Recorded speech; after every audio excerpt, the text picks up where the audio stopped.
What's up, guys, man? Got a quick video here. As you can see, gotta get back on that fixed Madden franchise movement. Gotta keep that going, man. We cannot rest. We cannot sit back, especially while so much is going on in terms of Madden with the low scores and the low ratings and the hashtag NFL drop EA. I mean, it's so much going on right now. And really quick, guys, as you can see, make sure you subscribe, cut on your notifications, and hit that like button. What we're gonna basically talk about in this particular video here, as you can see, I'm just showing you basic stuff, something basic and simple in terms of franchise mode that we do not have. We do not have. This is something that was in Madden years ago. So everything that we asked for, myself and a lot of the other sim franchise community, it's basic stuff that we're talking about here, right? There's not a whole lot of things that we're talking about.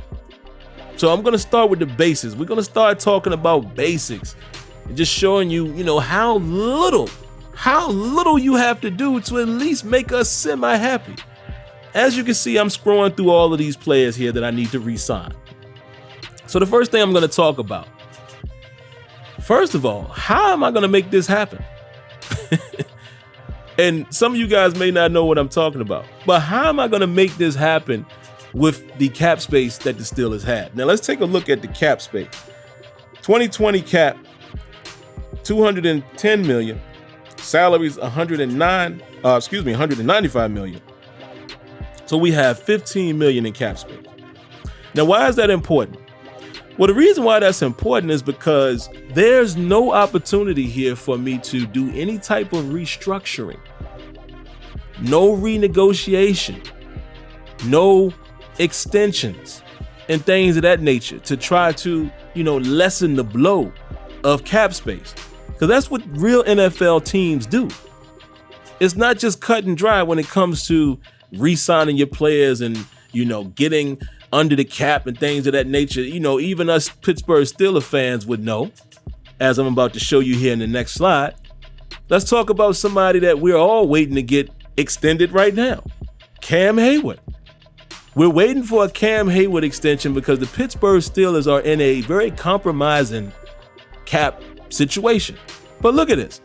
I only have the option to make just a straight up offer to him, a straight up re-signing, right? And I can only re-sign him for X amount of years and X amount of salary and signing bonus, et cetera, et cetera. But what I can't do is I can't extend his current contract and restructure it.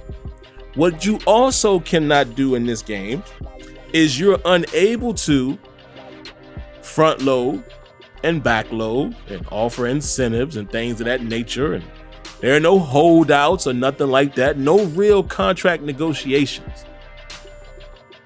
And again, these are basic things, guys. We all know the huge extensive list to my, shout outs to my man Deuce Douglas. We all know that huge list that he put out back in 2017. And also Deuce has been making some recent videos again, about things that desperately needs to be done in franchise mode. So like I said, I decided I'm just going to go with the basics, the bare minimums that should be in the game, period.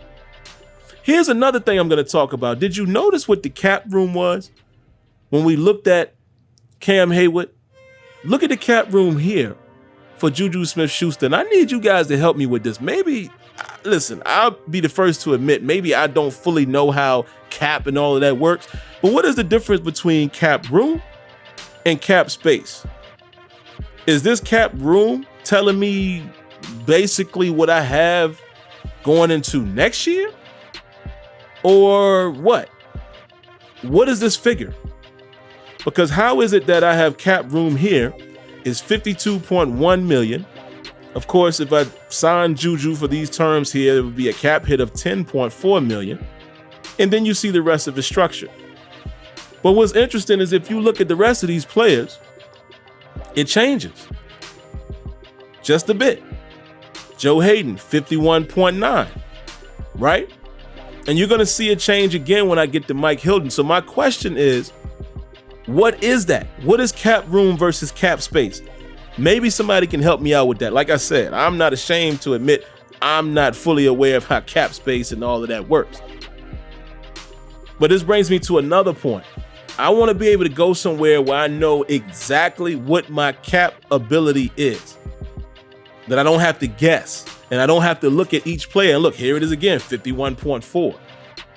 There should be a way for the novice to understand exactly what cap room they have to work with. Because like I said, had I gone directly to the salaries page that I showed you earlier, it shows that the cap space is only 15 million. So again, does that mean that's all I have right now?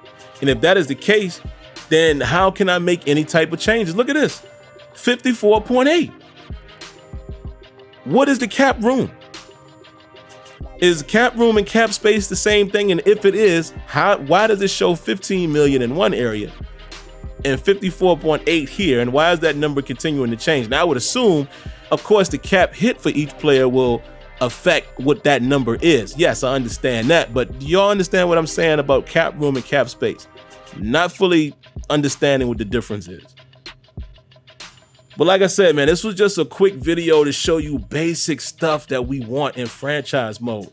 We need to be able to fully reconstruct contracts, front load, back load, extend, offer, incentives and bonuses and things like that. We need to be able to replicate the NFL with something as simple as salaries. This is basic stuff. Come on, we gotta get this stuff in the game, man. All right? So that's all I got for this particular video, man. Make sure you subscribe, cut on your notifications, hit that like button, and I'll catch you in the next one. Peace.